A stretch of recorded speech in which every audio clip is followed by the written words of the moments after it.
I sure hope there weren't any mistakes in that episode, but we'll find out when my mom, Mrs. Monica, comes in and tells us what was wrong.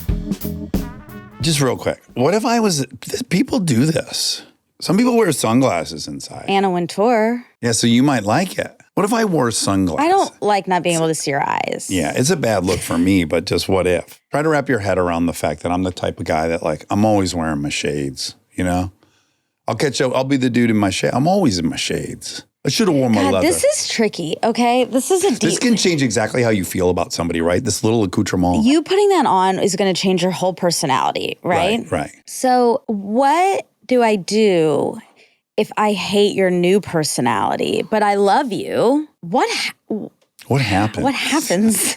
Yeah. I mean, really, like people do change over time. Well, also, remember my uncle, he had that procedure for his epilepsy where they warned he and his wife, like he may have a radical shift in his personality. That was on the table. Yeah, it's an interesting question. Do you have a friend, though, that had do you think, a radical shift in their personality? Because I could be that friend to some degree from where I grew up. To those people? Yeah. That's like, interesting. Wow, this guy's he's sober and he's liberal. Do you think your personality's changed? Because those aren't, to me, personality things. We might confuse them as personality things, but those are like some beliefs and some just ways of walking through the world. Yeah. And I imagine I have a bias where it's like, I think I'm aware of the things I've gotten better at, and I'm not necessarily sure which ones I've gotten worse at. Yeah. So I think a lot of people that were friends with me in my early 20s, like they got me, but I would alienate certain people, or I was too provocative, or I'd get drunk. Yeah. And then I think a lot of my friends were often having to apologize for who I was to their friends that didn't know me. I think it was a little too much for some people. So of course I would chalk that up as like, well, now I'm better. Right. But maybe some people would be like, he's boring. Now I like the guy that was a little crazy. Right. This guy's a fucking yawn fest now. I just thought of an idea for a furniture line called, what word did I just say? Yawn Fest. You want to do Yarn Fest? I want to do yawn furniture, like lawn furniture. Oh. But it's comfy furniture for taking a nap in. It's called that. Yawn furniture. Is it still for outside? I think it should be. Sure. I feel like you must be in a really good mood today because you have your hair up and you have a bow in. And that to me is usually a cue. Like you got up this morning and you're like, I feel pretty good. I'm going to do a thing. And now here it is. That's a great guess. That's not what happened. Okay. I put my hair, I just grabbed the first clip I saw and put my hair up to do my makeup. Yes. And then when I was done with my makeup, I was about to take it down and I thought, I'll just leave my clip in. It landed right. It landed right. It's hard to. Sometimes you just get lucky, right? It's hit or miss. Throw it up and then you pull off an orna. Exactly. Yeah. I should have taken accidental one braid perfection. Out. That's right. Okay, so I guess you don't really want to talk too much about personalities. No, I love talking about personalities. Do you think you've changed a lot? Yeah. Yeah? I did an awesome podcast yesterday called She Pivots. Okay, great. It was really fun. Awesome host, Emily Sussman. And she asked me what my personality was like as a kid. Like, I must have been very wanting a lot of attention. Yes, because I went into entertainment. Yeah. And could not be further from that. I was so shy. You were shy. So shy. But you always made a lot of friends. So that's a little. I did make friends. I did it. But quietly and slowly. Right. I did it in the way I still make friends. Like I'm not at a party out. Taking huge swings like me. Taking big swings. Making, loud noises and drawing attention. I'm not drawing attention. You know, I hate that. Right. I hate audience participation. And Jess is very like you, right? Like here I am. Yeah. And I love that. I do joke with him though that the first time I ever met him ever was at one of the Hanson Christmas parties. And he was had his shirt off or something. It was doing a dance. I think those heightened events bring out an even heightened version of himself. So. And I was like, this guy's dangerous. I'm scared of that person. I'm not, but I want distance from that person. Yep. And I think that's what a lot of people's reaction to me was in my 20s. Yeah. Well, and that's so funny because I obviously have a pattern of thinking I'm scared of that. I don't want that near me. And then I I always find my way towards those people. Moth to the Flame, Germany. Opposites attract. Yeah, Laws of Attraction. Germany. Remember that? I read that fascinating article about how they're so buttoned up and responsible, and yet they get drawn to the chaos. Mixed messies. Inexplicable. One of our old school go-tos. Our tropes. Anyway, so I used to be very shy. Yeah. And I'm not shy anymore. Oh, congratulations.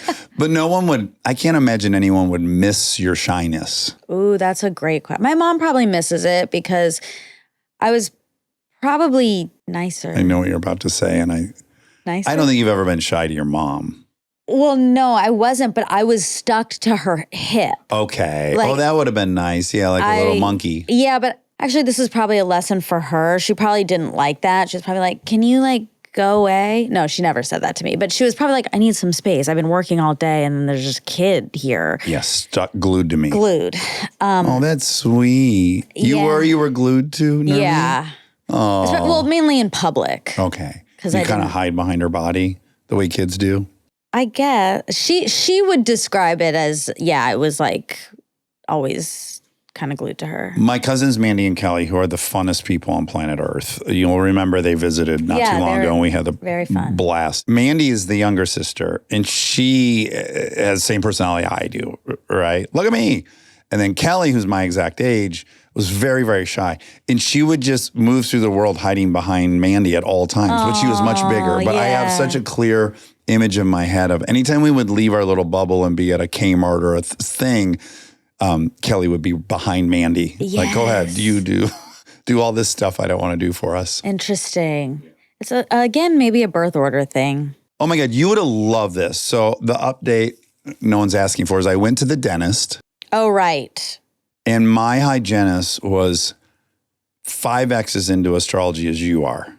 Wow. And she was really mad that you hadn't told me what my rising was. But I've asked you. I said, I think she has. I think she made me take a test to find out my rising, but I forgot it. I only remember Capricorn.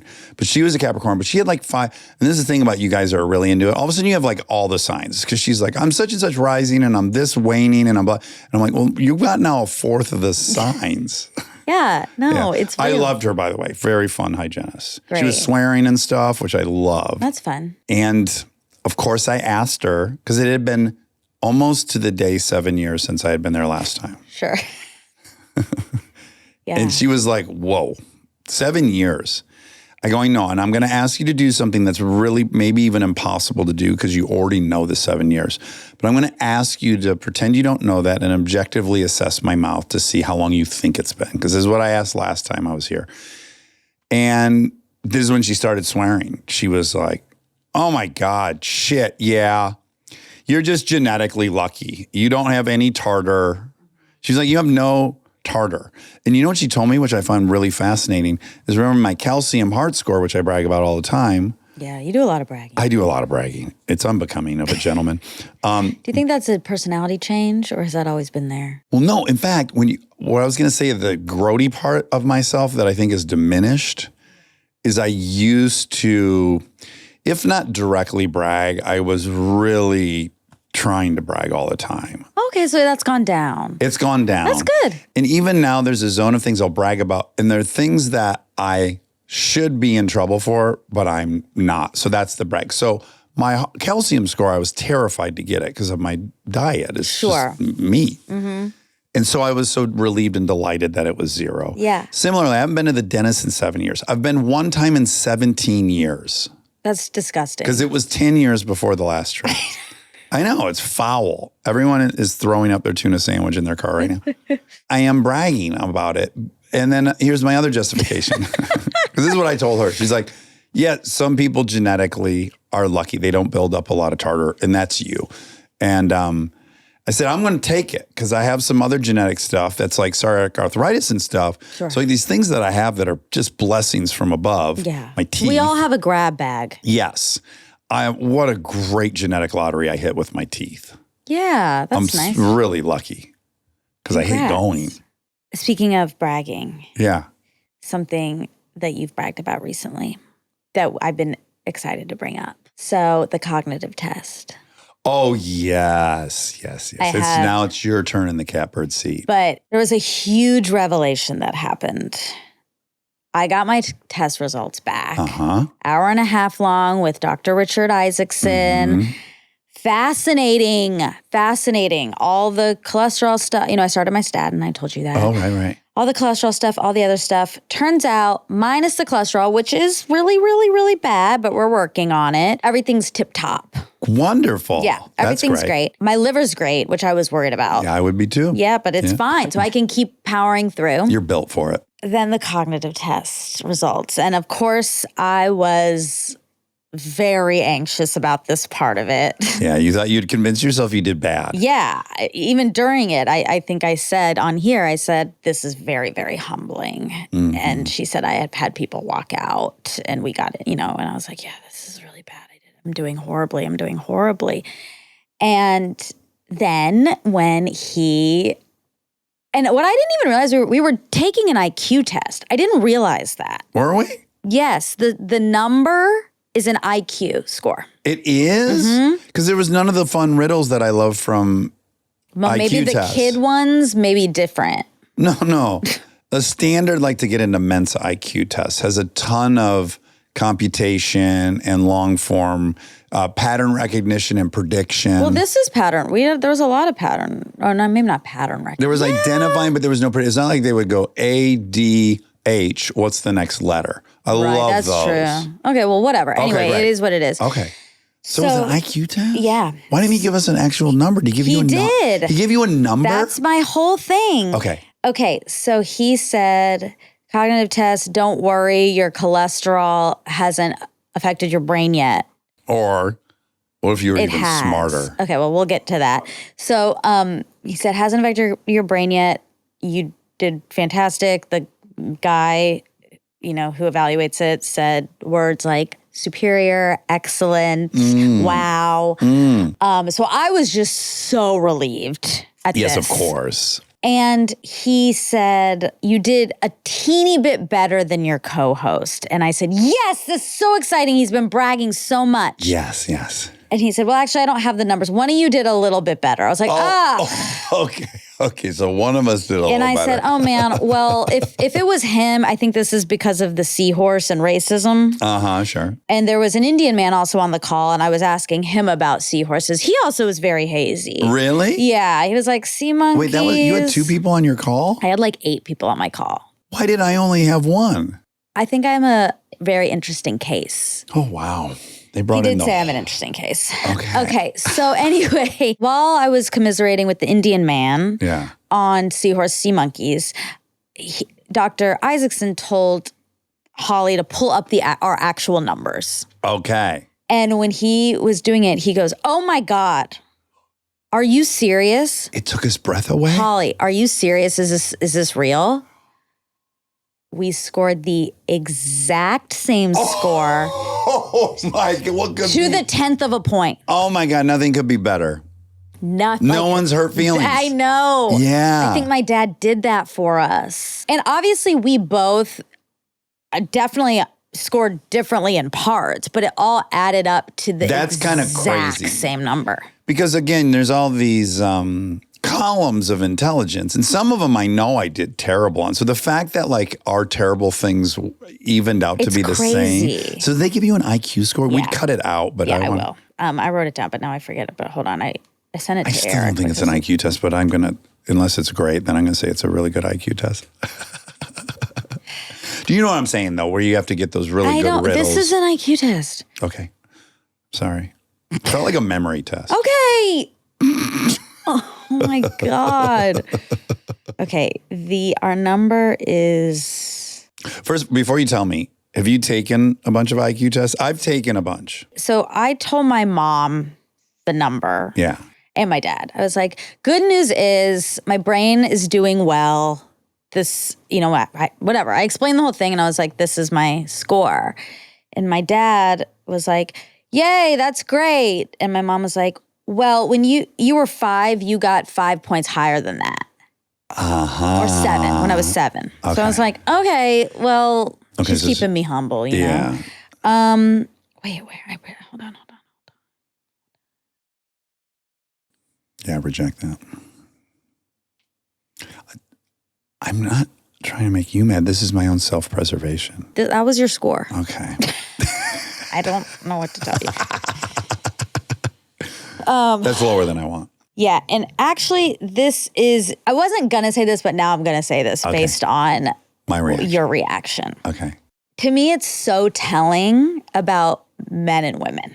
Okay. Because I'm taking this test and I'm like, I'm fucking this up. I'm doing so badly. Oh, right. Oh my God, this is so embarrassing. I'm stupid. The self-doubt. Yeah. And then my score is exemplary. High.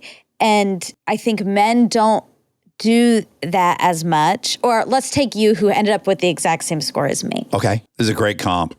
Because after we talked after your test and you didn't think that. I mean, you weren't like, I did amazing, but I you wasn't. weren't. Remember, there were quite a few that I thought I did bad on. I don't think I was like overly bullish about it. I thought I definitely nailed a few things. That F thing, I bragged about that. Right. Yeah. You did some bragging. Yeah, I didn't feel like you score. for sure. On the spectrum, I didn't feel like you. Yeah. So I just think it's an interesting takeaway of doubt and confidence. How men and women walk through the world and when they're put through tests, like what is happening in their brains. I'm teeming with testosterone, which is the chemical that convinces you can do things you can't.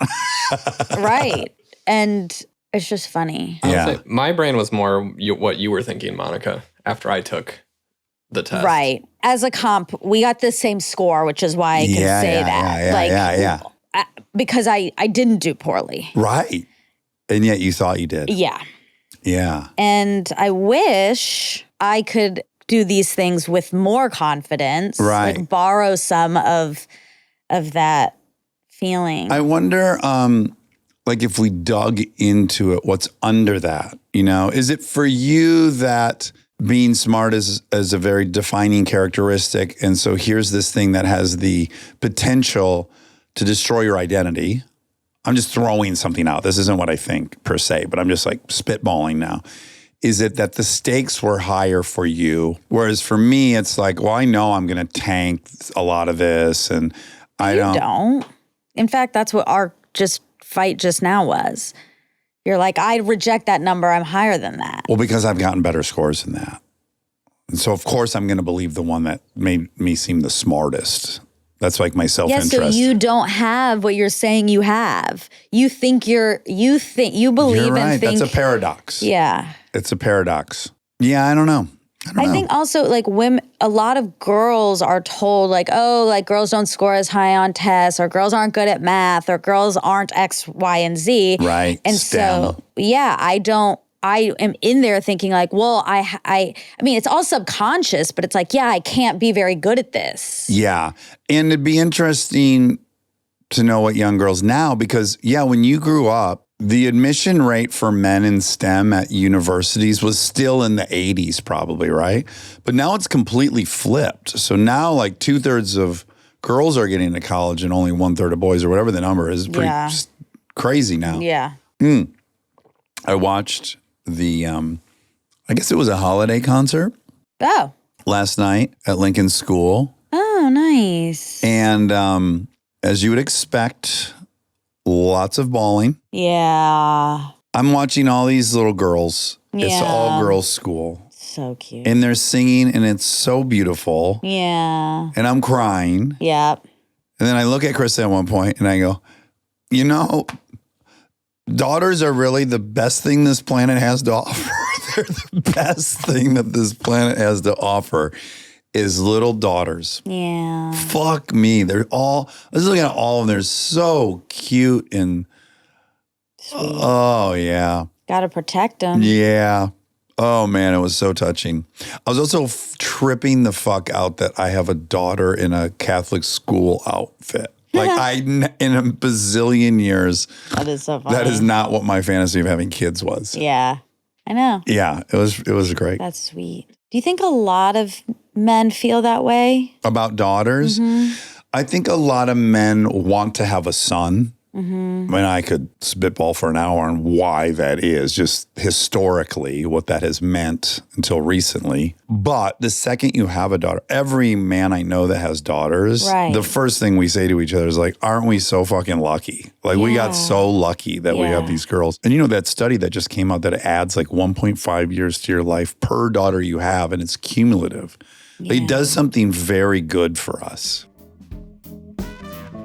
Stay tuned for more Armchair Expert, if you dare. Okay, we're going to hit pause on the fact check to thank our presenting sponsor, Amazon Prime. Prime has you covered with movies, music, and everything you could possibly need to make the holidays perfect. Whatever you're into, it's on Prime. We love Prime. They literally have everything. They have everything. They totally do. Perfect example. If you're traveling for the holidays, you've got to be ready for anything on your trip. Yeah, like escaping LA and Thanksgiving traffic. Oh, big time. If you're driving or taking a flight in the next few weeks, you might hit traffic or delays. And if or when that happens, you need fun stuff to pass the time, especially if you're traveling with kids like we are, like a season of a TV show to binge, maybe a video game. Prime has tons of great games. And when someone else is hosting you, you have to show up with a little something. It's just what you do. Yeah, when you're trying to solve the riddle of what can I fit in my suitcase so I show up looking like a good guest, that's where being able to find all the stuff on Prime is clutch. I like to bring something small enough to travel with that still feels classy, like maybe a new apron or dish towels for the cook in the house, because that is a brave person who is hosting everyone. Yes, I love that. Maybe even a small board game or a card game, something to keep everyone busy so they leave the cook alone to do their thing. And the best part is you can get it all shipped to you fast before you hit the road. Prime has everything you need to travel and help everyone enjoy what they're into. And for those that are on the couch eating leftovers, Prime even has an NFL game on Black Friday. Doesn't get any better than that. Nice. Sitting on the couch and shopping. Ding, ding, ding.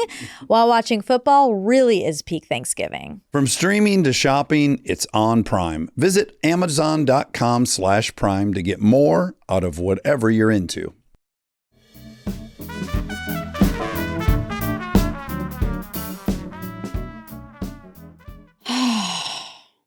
Tell me, makes you love your dad? No, I mean, I love my dad, yeah. But no, it's like, it makes me so happy to hear that. And yet... And then you have a disconnect. I have a disconnect. Why do we stop caring about women after a certain... Like, really? I mean, not to be political, but women, I'm going to say for me, just took a big hit.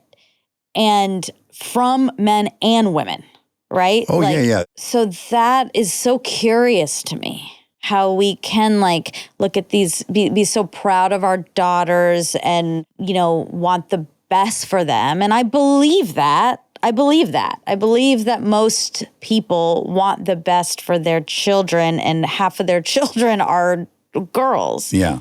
To me, there's just like a hypocrisy, not you, obviously, but there's a hypocrisy where it's like, oh, I got to protect my family and and then you don't. Yeah, and this is where you and I often disagree, which is like, yes, if your conclusion is that it was an opportunity to vote for women and that was the thing that drove your voting, then it's very disheartening. But I mean more just, well, that too, but also rights. I personally think that it wasn't a vote on women, as much as maybe it should have been, and I voted that way, but if I just look at the exit polls, that's not what people were saying was their concern. That's my point. That's actually my point, is it was not their concern. But let's just be as generous as we can. If you are somebody who is having an impossible time feeding your family, and your conclusion, right or wrong, is that it's because of the left, well, feeding everyone and keeping everyone safe would trump other things. It's like first order of business is like food, shelter, and water. Yeah. Once we have that, then we move on to these other things. So it could be that they very much want those. Well, we know 70% of the country wants those rights for women, but they may have said to themselves, but I am more scared about my income currently And that's got to be what I'm going to vote to. Well, and then we can disagree on what the best route to that is. Those people who truly are like, well, again, I think there's some misinformation about what would help those people. Sure. But to those people who really, they're in like, I can't put food on the table. I have no judgment of those people. I don't. Right. That's a very specific situation. I am not talking about that group. And it's, tens of millions of people. It is, but there's a huge percentage of people that did not vote for women's rights, that do not have trouble putting food on the table, and chose to still the most generous thing I can say is chose to pick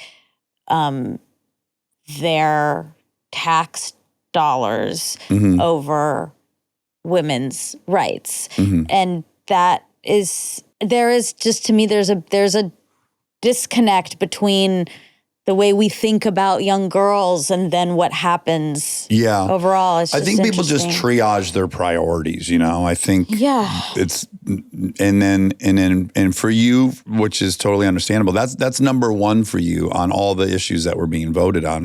That was the number one. And there's some other stuff you totally care about that went to number two. And everything I cared about, not unfortunately, but belonged to one party. Sure, so I didn't have to make big sacrifices. But let's put it this way. I do believe if you had virtually two centrist candidates on the right and the left, and on the right, they were pro-reproductive rights, and on the left, they were anti, and they wanted to extend, I think you would have flopped. You would have 100%. I would. Right. So I do think it was in the same way that for the people that are pro-life, that one always trumps all the other ones. I think we often have certain issues that trump a lot of other stuff we care about. Yeah, it just bums me out. I can really feel it. I don't know if you can sense this too, but I've been around a lot of women lately. Yeah. And like everyone's in a tough spot. Yeah, I feel it. Yeah. It's like. Well, I talked to my ex-girlfriend, Carrie. I sent you the text. Yeah. Then I FaceTimed her. And we haven't had a FaceTime. Like, we just check in with each other once every few months. And, or she'll send me a song she likes, or I'll send her a song. But we had a full, hour and a half FaceTime to talk about all these issues. Yeah. Yeah, she doesn't need that from me normally. That's not something, she's not reaching out to me to go how are you not freaking out kind of a situation, Right. And so, yeah, I can see I see it. Yeah. You brought this up, and I think it's right that a lot of men, young men, feel not seen or not spoken to. And I guess I'm just, to our male listeners who are in a position of influence at all, it's on you, not you, but you as a group to help these men. I don't think it's on women to do it. It's not on women. It's on the party. The party has to have a plan for. Yeah, but I'm saying the way to change the seed, the culture, it happens from within. And we had Sharon on, and she was like, it's not that. It's not the government that's going to come in on a white horse and change people's opinions and change. Exactly. It comes from within. Right. And I was also thinking about this, speaking of daughters and fathers. Kerala, where my parents are from, is a very matriarchal society because originally it was the wealth was passed down through the female. Yeah, matrilocal. So there isn't this, because I was like, why doesn't my dad have this? And even my grandfather, who was much, of a old generation, he didn't have that at all. Right. And I was like, what is it? And I was like, oh, it's not that they're special. They didn't grow up in a patriarchal environment. Yeah. And it's for everyone to start moving more away from that. Well, so much of it too is just you're kind of a product of your environment. And as Keith Payne said, it's like, yes, we all believe we've thought through all the issues and come to the best conclusion, but isn't it suspicious? I can predict 90% what your conclusion is going to be. I think that's relevant. And so, like, I don't deserve applause because I'm a feminist. I was raised by a force of nature woman, and there was no dad around. I was seeing no lowered status. I just am the lucky beneficiary of having grown up with a gangster mom. Yeah. And I was just on a trip with a dude who's also only dated and is now married to gangster women. And I said to him, your mom must be a gangster, was she? And he's like, oh, yeah, she's like the ultimate gangster. And it's just like, yeah, that boy is the beneficiary of that, and I was the beneficiary of that. And that's just, we got lucky. He was born into a house You got lucky, but also there's societal things that make it harder or easier. Like when there's equal pay, it's easier to grow up in a household where your parents are equal. Yeah. That's what these systemic things are about. Change, that's why we have to change some of these things, because you're absolutely right. It's what you literally are born into. Also, some people dispute this data, but let's just say for 1 second it's true that men will date laterally and below them, and that women date laterally and above them. Yeah, or even like status-wise, educational attainment, these different metrics, right? But on social dating platforms, that it's really pretty staggering. And I was like, why is that, right? Why is that? And what occurred to me is like, oh, yeah, for a guy who grew up in the 80s, his dad worked and the mom didn't work or make money and probably didn't go to college and have a degree. So like the primary love in a boy's life was this woman who probably had less status than the man on the scene. So of course that makes sense. Whereas if you're a girl, dad had more status and money and power than mom, and you're trying to marry dad. So like boys are trying to marry mom and girls are trying to marry dad. So of course this pattern exists. That's exactly what you saw growing up. Maybe for a large swath, but for a woman who has a level of success, has hit a certain level of success, I don't think they're not looking for someone with more. That's hard. That's really rare and hard to find. But like a lot of women would not want these are air quotes, a deadbeat boyfriend. But there's so many rich dudes that are happy to have a wife who's never done anything but look gorgeous. That's weird to me. Like how could that be? Why is that like not triggering for a guy? And that would be hugely triggering for a woman. Most of the people in my life are with partners that are 100% on par. Comparable, right. They're all working. They're all working and make around the same amount of money. I guess my conclusion's hopeful for me, which is like, oh, well, as this primary structure evolves, perhaps the baggage of both those things will go away. Like, I think there's very much product of like 50s, 60s, 70s, 80s family structure, but more and more and more people have either a mom who makes the same as dad or more, or I know a ton of people here, which I didn't exist in Michigan in the 80s. There was no stay-at-home dads. I never met a single kid whose dad stayed at home. But here, I don't know what the percentage is, but all the time I'm meeting men at school who that's what they do. Yeah. So conceivably, their daughters aren't going to think that a guy who, that would never be an issue for them. Because the other conclusion is it's just so bleak. Like there's the kind of, Scott Galloway, who I love so much of what he says. His is pretty bleak, right? Where this is just going to get exacerbated because less and less men are going to college. So less and less men are even going to achieve something laterally significant or above. So it's just going to continue to self-perpetuate, which I can see that's a very defendable position. But I'm hopeful that as people's role models and parents evolve, that it'll maybe take care of itself. But why, what's his take on like why it would self-perpetuate? Why can't men get themselves to college anymore? Well, they're being outperformed by girls, very simply. They're getting, now that the reins are off of girls and the shackles are off of girls, well, lo and behold, they perform better. They test better. They're more mature. There's all these things. But I don't think it's that I don't think the stat is that boys are getting rejected from college. It's that they're not going. No, Well, in these elite schools with hard admissions, way more boys are applying than are getting in. Yeah. But metrically, girls are doing much better. They're getting in at a much higher rate. Yeah. But I guess that's an outlier, right? Like trying to get into an Ivy League school. I mean, just a regular public college institution. There's no reason other than from within that group that they shouldn't be able to go. Like that's what is happening. Can't compete. But what if they can't compete? Well, I think there literally would be affirmative action for men. Like if I think that if 90% of women, if it was like every school is turning into 95% They're becoming based on 5 because of merit. Yeah, what Malcolm was saying. Yeah. That Tulane is becoming a women's only college. But and then that gets into but then why? Because is it then draw more women and draw less men? You know, that whole thing, whatever. There's so many factors to it. But there would definitely be fixes for that. Mm-hmm. Currently, I just don't know why. Well, how about just anecdotally, your high school experience, and I'll say my high school experience.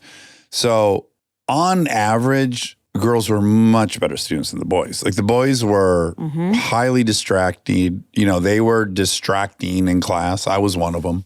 Yeah. And I think the only reason they weren't before blasting boys out of the water is that they didn't apply. Or they weren't expected to do that, or they weren't encouraged to do it, or they were discouraged to do it. But like once that, like when everyone's aims were the same, I'm not shocked they've blasted by boys just from sitting in classes my whole life. Right. Boys were you couldn't get them to fucking settle down for 10 minutes. Yeah.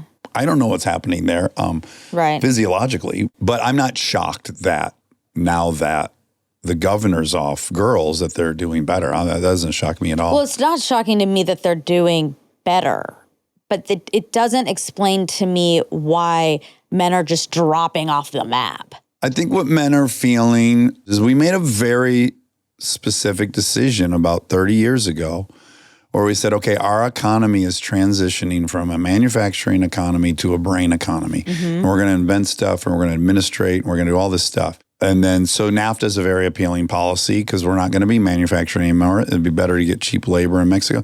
And a lot of decisions were made to pursue that goal of a brain economy. And we have the results. So I think, at least when I was going to high school, in fact, I can tell you a month or two ago, I said I reconnected with him, Joey Riccardi. Joey Riccardi wasn't a good student. His dad was a bricklayer. He had a work ethic like no one's business. He owns this incredible excavation company now, and he's done incredibly well. Yeah. He was not going to go to college. Yeah. There used to be a lot more avenues like that. The trades were bigger. I'm from Detroit. Like most people went into manufacturing and they had great lives and they had ski boats and, so that has really fallen out. So that's a real issue. It is a real issue. Yeah.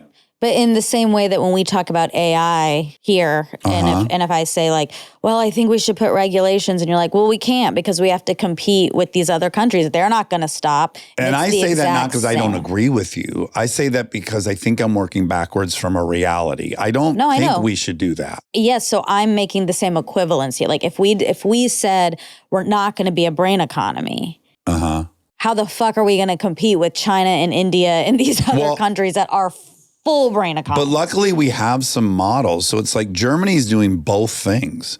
Germany is leading in tech and in engineering, and yet they also have this huge manufacturing base. I don't think they're leading in tech. Germany isn't leading in tech. Okay, they're a very high-tech civilization. Yeah. And they have their own stock market. That's, they have all the things we have. They're kind of winning on both fronts, and they've made a lot of legislative decisions that the skilled when you're in school, they drive you if you're a boy to a vocational school. Yeah, I think that's very smart. And you pick up an actual trade there that you will make $45 an hour. Like you'll be a middle class, whether they're unionized or not, they just culturally. Yeah. I think because we have at least a model of it where it works, where you can have both things, you can have a brain economy and a manufacturing economy. I think we need to do a lot better. I do too, but so that's sort of how do we get those people to hear? Because this is the truth. The party that wants to do that, the party that wants to do free community college, to offer retraining and vocational skills, is not the party they're voting for. So I don't know how to get those people to understand that what is in their best interest and this country's best interest of actual training that group to be middle class or above. And there is an avenue for that. Now, look, some of these things are dog whistles. I'll totally agree with you. But it's very simple messaging. It's like 2016, Trump's the only person in America that's like fighting for coal jobs. We got to get into green energy. But what else did she say? And so we have to retrain. Hillary said retrain. I heard it so many times. Yeah. Retraining. And that's correct. But listen, you can totally disagree with it on an environmental stance. But you had one side saying we're going to get into green energy, which is a very high-tech energy. It's all happening in Silicon Valley. It's like the solar panel companies, the wind turbine companies. And then you have oil and gas drilling, which is North Dakota, South Dakota, Minnesota. All these places where dudes are roughnecks and they can go make $60 an hour. And that thing they can do. Solar and wind sounds like that's never going to be for them. But coal mining and gas and oil, which the right is very in favor of gas and oil, and the left's very against gas and oil. You just got to acknowledge that's a whole sector of jobs that a lot of these guys were going to have. And they think that one side wants to get rid of all those jobs, the last of their high-paying jobs. If you can just table the environmental aspect for a second, I understand the appeal of that. That's not like hard for me to get. Is one side saying, I'm going to protect all these jobs that the left says are too dirty for the world. And the other side is saying we're going to green, which is high tech in Silicon Valley. That all makes sense to me. And it's a lot simpler to understand than the reality. Something more complicated. Yeah. All right. Here we go. So this is for Matt Murphy. Oh, this was a fun one. Yeah. The percentage of DNA that we share with chimps, 98.8%. Almost our temperature. That'll be my new way of remembering it. Okay, great. Blood alcohol levels, his mom was 5 and 0.08 is the legal limit. So that's really bad. Oh, really that's insane. bad. That's insane. Very bad. On the Wondery Plus episode, we do a little fact check now for the Wondery Plus episode. So for the Matt Murphy Wondery Plus episode, the facts are a little different they're the same, but they're different because I found a different fact. Oh, wow. You keep going. Yeah, because in that episode, I said that Kevin Spacey is currently in a play and he's not. He's not? No. Okay. But he's unemployed currently? Well, I guess he's set to appear in a movie, Peter 5'8". Okay. And where he got the standing ovation, it was at a theater in Oxford, which is why I guess I was confused. It says his first stage appearance since being cleared of sexual assault after performing a brief scene by Shakespeare. So he just did a scene. A little one-off. Exactly. He did a 5-minute scene. And that received a standing ovation. I guess so. All right. So he's not currently in a play. Okay. There was a standing O last night. Oh, that's nice. Do you call it a standing O? I used to, yeah. No, you're off of it.